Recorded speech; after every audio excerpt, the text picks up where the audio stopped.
सानन्दमानन्दवने वसन्तम् आनन्दकन्दं ह्यतपाप्रविन्दं वाराणसीनाथमनाथनाथं श्रीविश्वनाथं शरणं प्रपद्ये। करता करे न कर सके शिव करे सो होए, तीन लोक नौ खंड में शिव से बड़ा न कोई। जय श्री महाकाल, हर हर महादेव। आइए जानते हैं शिवरात्रि के शुभ मुहूर्त के विषय में और शुभ महत्व के विषय में, हमारे जीवन पर क्या प्रभाव पड़ता है।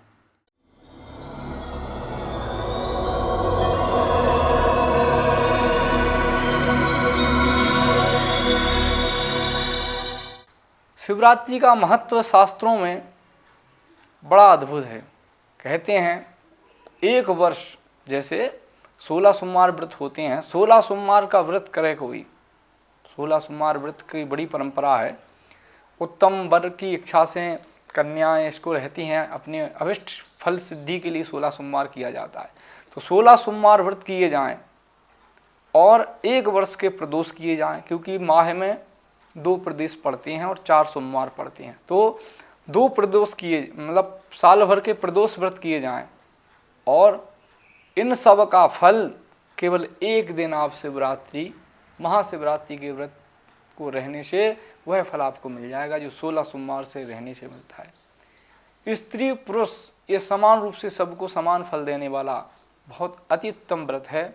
बड़ा ही सरल, वर्ष में एक बार आने वाला यह बड़ा दुर्लभ एवं अत्यंत प्रभावशाली महादेव का सबसे अच्छा व्रत माना जाता है शिवरात्रि, महाशिवरात्रि का व्रत। शिवरात्रि पर इस बार अद्भुत योग बन रहे हैं, अद्भुत योग बन रहे हैं। शिवरात्रि की जो तिथि है ये आप सब जानते हैं, साल में वर्ष में 12 शिवरात्रि आती हैं, लेकिन उन सब में यह महाशिवरात्रि कहलाती है। आप देखें तो अभी एक ऋतु में परिवर्तन होने वाला है। शरद ऋतु से बसंत ऋतु की ओर अब जा रहे हैं। मौसम, प्रकृति सब कुछ एक बदलाव की ओर है। इस सब के बीच में महाशिवरात्रि का व्रत फाल्गुन कृष्ण पक्ष की चतुर्दशी को यह व्रत मनाया जाता है। शिवरात्रि महाव्रत उत्तरा आषाढ़ नक्षत्र में प्रारंभ होगा व्यतिपात योग में, और इस दिन वृष्टि नाम का करण है और सब जानते हैं रविवार अर्थात शुक्रवार पड़ रहा है। संसार में प्राणों में 2 ही देवता का उल्लेख ऐसा है जो जल से प्रसन्न हो जाते हैं। एक भगवान सूर्य, केवल आप अर्घ दीजिए उनको, जल कहते हैं भगवान सूर्य को जल बड़ा प्रिय है, सूर्य अर्घ देना चाहिए। और भगवान शिव जल के चढ़ाए त्रिभुवन से तारे देते हैं, संसार के सभी कष्टों की निवृत्ति कर देते हैं महादेव। व्यास जी कहते हैं एक लोटा जल सभी समस्याओं का हल। ये तो है शिवरात्रि का महत्व कि शिवरात्रि अनेकों अनेक शिव के जो व्रत हैं उन सर्व व्रतों में सबसे श्रेष्ठ और सबसे सरल भी है। एक दिन का ही व्रत है, इस दिन आप निराहार रहें तो भी ठीक है, फलाहार करके भी इस व्रत को रह सकते हैं, इसलिए ये सरल व्रत है। इसमें ये भी नहीं है कि आप जैसे निर्जला एकादशी रहते हैं तो निर्जला रहो, नहीं, जैसी श्रद्धा हो वैसे भगवान शिव की आराधना करते हुए आप व्रत रह सकते हो। ये महत्व है भगवान शिव के सबसे सरल और सबसे अच्छे व्रत के। यह व्रत अगर आप चूक गए तो आपने शिव की साधना क्या ही की इस जीवन में। ये सबसे सरल और सबसे उत्तम व्रत है।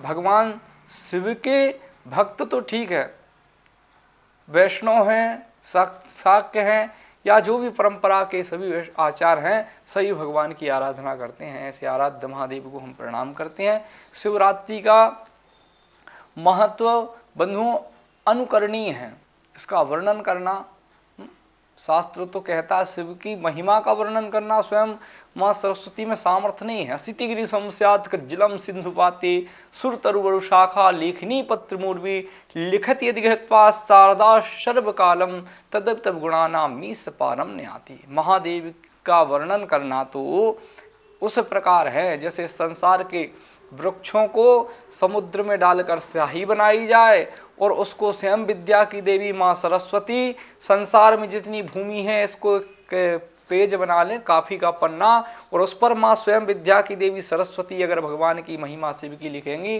तो लिखित्वा शारदा सर्वकालम, जितना उनकी जीवन है जीवन भर लिखती रहें, तदेव तब गुणा नामी से पारम ने आती। आराध्य आपकी महिमा नहीं लिख सकती तो हम क्या वर्णन करेंगे। लेकिन शिवरात्रि पर इतना ही कहना चाहेंगे, भगवान शिव के पशुपति नाम का व्रत है, 16 सोमवार का व्रत है, प्रदोष का व्रत है, इन सबको आप वर्ष पर्यंत करो और वर्ष में एक बार आने वाली महाशिवरात्रि को यह व्रत कर लोगे तो समस्त व्रतों का फल आपको मिल जाएगा।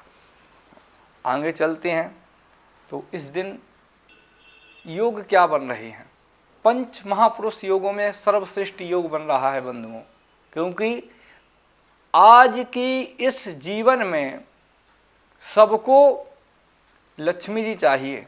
और एक बात है, भगवान नारायण की पूजा करने वाले को देर से लक्ष्मी मिलती है, वो थोड़ा सा परिश्रम करवाती है, लेकिन भगवान की भोलेनाथ जी की पूजा करने से माँ लक्ष्मी की कृपा बहुत जल्दी आती है। तो इस वर्ष महालक्ष्मी योग बन रहा है जो अद्भुत और अद्वितीय है। जब एक साथ चंद्रमा और मंगल का योग बनता है उसे कहते हैं महालक्ष्मी योग। इस दिन अपनी उच्च की राशि मकर में मंगल विराजमान है, वहीं पर चंद्रमा का संयोग बन रहा है। चंद्रमा और मंगल जब एक साथ होते हैं तो मकर राशि वालों के तो भाग्य खुलने वाले हैं। आप अबूझ मुहूर्त आपके लिए, आप गाड़ी वाहन सोना चांदी विवाह इत्यादि जो भी आप करना चाहते हैं आपके लिए शिवरात्रि छप्पड़ फाड़ के देने वाली है। क्योंकि और मकर राशि वालों के लिए नहीं, सभी इस धरा पर वास करने वाले समस्त जीवों के लिए उत्तम भाग्यशाली शिवरात्रि होने वाली। क्यों? क्योंकि महालक्ष्मी योग जब बनता है तो समस्त अभिष्टों को नाश करके और आपको फलभूति आशीष प्रदान करता है। महालक्ष्मी योग बनने वाला है। बुधादित्य योग, राजनीति में सबसे जरूरी होती वाणी, वाणी की क्षमता, व्यापार में भी तो वाणी की आवश्यकता है। बुध होता है वाणी का कारक और सूर होता है राजयोग कारक। बुध आदित्य योग अपने आप में एक दुर्लभ योग है और बुध के इतिहास में शुक्र भी है, तो ये लक्ष्मी नारायण योग का संयोग बनाता है। लक्ष्मी नारायण का मतलब ये है एक तरफ सर्व सामर्थ्य हो, दूसरी तरफ पैसा हो, ज्ञान और पैसे का संयोग बनना लक्ष्मी नारायण योग कहलाता है। तो बुध होता है ज्ञान का कारक और शुक्र होता है सुख सुविधाओं का कारक। तो ज्ञान और सुविधाएं एक साथ हों तो व्यक्ति पराक्रमी हो जाता है। क्योंकि मंगल और चंद्रमा का योग जो बन रहा है वो लक्ष्मी महालक्ष्मी योग बन रहा है। चतुर्थ गृह योग बन रहा है इस समय। मंगल अपनी उच्च की राशि में है, इसलिए रोचक योग भी बन रहा है। शिवरात्रि पर इतने सुंदर योग बन रहे हैं कि आप अपने जीवन को संवारना चाहते हो तो बस महादेव की शरण में आ जाओ। महादेव की शरण में एको बहूनि दुर्तानि सुदुस्तानि भक्ति प्रयुक्त शूल धरे प्रणामा। एक बार तो भक्ति युक्त चित्त से भगवान की शरण में आ जाता है, पूर्व में किए हुए सभी अपराध महादेव क्षमा कर देते हैं, ऐसा शास्त्रों में वर्णित है। तो इस शिवरात्रि पर अति दुर्लभ योग बन रहा है। आप लोग भगवान शिव की शरण में आए और इस योग का लाभ अवश्य उठाएं।